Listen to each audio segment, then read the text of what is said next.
Hello and welcome to this episode of Grace-Filled Plate TV. In this episode, we're going to help you answer the question, what is the best diet for me?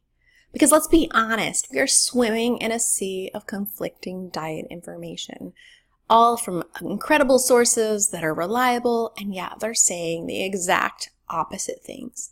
It's completely frustrating and it leaves us overwhelmed and often doing nothing at all. So it's really, really important to find out what your best diet is. Now, let me be clear. I'm using the word diet loosely. I'm not necessarily referring to shakes and pills or programs or little matching containers. I'm referring to the dictionary's version of a diet, which is a way of eating. And we all have a diet, even if we're not dieting at all, right? It's the way that you eat consistently. And when it comes to different eating styles or diets, such as paleo, low carb, clean eating, etc., all of these have great potential possibilities. However, if something is impossible for you to stick with on a consistent basis, it is not the right diet for you. And today we're going to go into two very important factors when you're choosing the diet that you want to follow, and then I'll give you some tips about how to get there. So the first thing that we want to do is we want to consider what your preferences are. If you have to choose between eating smaller portions of really rich foods or larger portions of lighter foods, which would it be? If you were to eat small, frequent meals or larger, more satisfying meals, which would it be? These are both two completely valid options that, if based on your preferences, are totally awesome for you. Would you like to include carbs in your diet regularly? Do you like protein? Or is something a vegetarian or vegan style of eating more suitable for you? Do you like quick foods? Do you like to prepare things at home? You need to tune into your preferences, because if you don't know what your preferences are, you're going to end up choosing the wrong thing. The second thing that we want to look at are the possibilities. What are your available time, energy, and resources moving forward? You may have a desire to cook all of your meals at home and can food and make sauerkraut and do all these wonderful things. But yet, if you're working a job, running a household with children, doing some things on the side, volunteering at your church, it's probably not a realistic expectation for you in this particular season. What are your financial resources? Can you afford to have things that are prepared for you ahead of time that meet your dietary goals? If not, you need to consider that.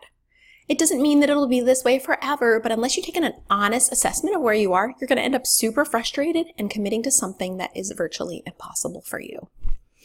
So once you think about these things, you have identified your diet. So maybe you like richer meals that are smaller in portions and things that maybe represent something you would get at any restaurant every day, super accessible, and you like, less frequent meals. Maybe you prefer lighter meals throughout the day.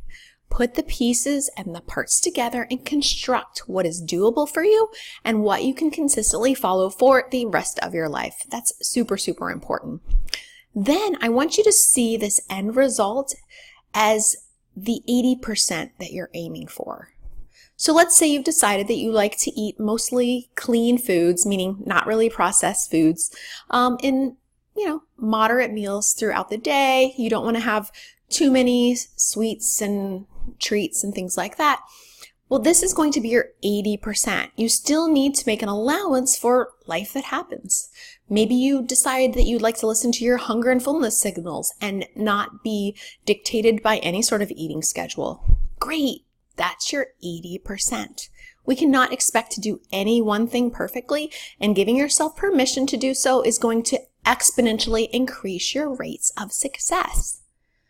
So that 80%, your end goal, we want to look at that as the end goal, the 80% of what you decided feels best for you. And then we want to look at where you are today. All right, so let's say there are 24 steps between today and the future goal. What is one step of 24 that you could take this week to get you a little bit closer to that end result?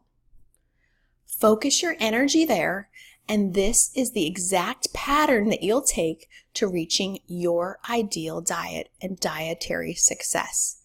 Is it going to look like your best friend's diet? Probably not. Or the girl who sits on the bike at the gym next to you? No, pretty unlikely. Are you going to find your diet in a book, on a shelf at the library or the bookstore or on a Kindle? Probably not. And that's totally cool and totally awesome because God made you unique. And until we stop trying to fit ourselves into someone else's box, we won't be able to live to the potential that He has for us. I don't think He gives us directions that are super clear because He wants us to reach out to Him on a consistent and regular basis and ask for help. There may be certain things that He knows about you that you don't know. Your certain genetic disposition for things, maybe your family history of diseases or problems that could be prevented or treated by choosing certain dietary interventions. Well, the Holy Spirit can lead you in that direction. And so you don't have to worry if you don't fit into a box or when a news program or a magazine article or something pops on Facebook that shouts that you're doing the exact wrong thing. Because you know in your heart of hearts that you've prayed about it, you've looked at what's realistic and possible in your life, and you're taking small, consistent steps to get there. So I hope that gives you peace. I hope that helps you discover what your best diet is, and that embracing it is going to give you a lot of peace and freedom. All right, thanks for joining me, and I hope to see you again soon. Bye.